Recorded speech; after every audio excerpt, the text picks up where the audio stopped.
कभी पुराने जमाने में एक छोटे से गांव में एक गरीब लकड़हार रहता था। लेकिन एक दिन जंगल में उसे एक ऐसा दोस्त मिला जिसने उसकी जिंदगी हमेशा के लिए बदल दी। मगर आखिर में एक लफ्ज ने सब कुछ खत्म कर दिया। पुरानी जमाने में एक गांव में एक गरीब लकड़हार रहता था। उसका रोजगार यही था कि रोज जंगल जाता, लकड़ियां काटता और बाजार में बेच कर अपने घर वालों का पेट पालता।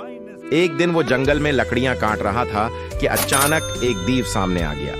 लकड़हार खौफ से कांपने लगा। दीव ने नरमी से कहा, मत डरो, मैं तुम्हें नुकसान नहीं पहुंचाऊंगा बल्कि तुम्हारी मदद करूंगा। लकड़हार हैरान हुआ। दीव ने कहा, जंगल की आम लकड़ी सस्ती है, लेकिन मेरे पहाड़ पर चंदन के दरख्त हैं। वो लकड़ी खुशबूदार और कीमती है। अगर तुम मेरे दोस्त बन जाओ और रोज आकर थोड़ी देर मुझसे बातें कर लिया करो तो मैं तुम्हें वो लकड़ी दूंगा। लकड़हारा खुशी खुशी मान गया। यूं इन दोनों में दोस्ती हो गई। लकड़हार रोज चंदन की लकड़ियां काट कर बाजार ले जाता और जल्द ही अमीर हो गया। कुछ अरसे बाद लकड़हार बीमार हो गया और कई दिन पहाड़ पर न गया। दीव ने उसकी कमी महसूस की और उसकी खैरियत मालूम करने गांव आया। इंसानों से छिपने के लिए उसने अपना रूप बदल लिया। जब वो लकड़हार के घर पहुंचा तो लकड़हार ने पहचान लिया और खुश हुआ, मगर बीमारी की हालत में लापरवाही से कह बैठा, दोस्त जरा दौड़ बैठो, तुमसे बदबू आ रही है। ये जुमला दीव के दिल में तीर की तरह लग गया, मगर वो खामोशी से वापस चला गया। कुछ दिन बाद लकड़हार सेहतमंद होकर पहाड़ पर आया और दीव से मिल गया। दीव ने कहा, अब कैसे हो? लकड़हार ने जवाब दिया, अभी बिल्कुल ठीक हूँ। तो दीव ने कहा, अच्छा ठीक है, वैसे भी आप तो लकड़ियों की ले आई हूँ, कल्हाड़ी भी साथ है। ऐसा करूं, पहला कल्हाड़ी से मुझे सर पर मारो, फिर जाओ लकड़ियां काटूं। आदमी ने यह सुनकर हैरान हो गया। अरे नहीं दोस्त, आप तो मेरे महसिन हैं, मैं आपको कैसे मारूं? तो दीव ने कहा, अगर आपने मुझे नहीं मारा तो तुम्हें अभी खत्म करूंगा। लकड़हार ने मजबूरा दीव को सर पर मारा है।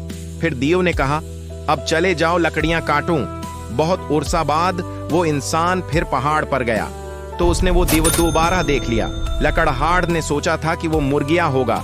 लकड़हार ने दीव को देखकर हैरान हो गया और बोला, अरे आपका जख्म तो ठीक हो गया है।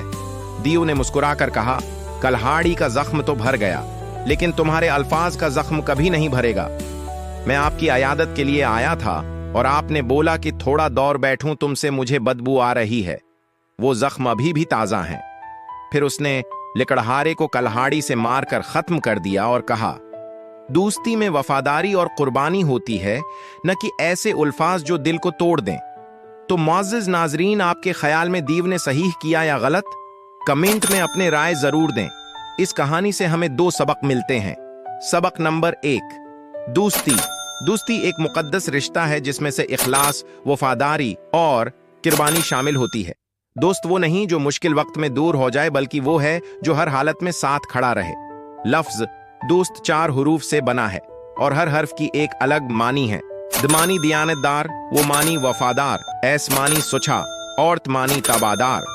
यानी हकीकी दोस्ती उन्हें 4 सितूनों पर कायम रहते दो। सबक नंबर ज़बान। ज़बान का जख्म अक्सर जिस्मानी जख्मों से भी ज्यादा गहरे होते हैं, इसलिए बोलने से पहले खूब सोचना चाहिए। इस कहानी में लकड़हार की एक जुमला ही, मुझसे दूर बैठूं, तुमसे बदबू आ रही है, दीव की दिल पर ऐसा लगा कि कभी भी नहीं भरा और उसकी जिंदगी खत्म कर दी। मुअज़्ज़िज़ नाज़रीन, उम्मीद करता हूं कि आपको ये कहानी अच्छी लगी हूं और कुछ ना कुछ सीखा भी हूं। अगर आपको इस तरह वीडियोस पसंद है तो हमारे चैनल को लाइक और सब्सक्राइब कर दें। शुक्रिया।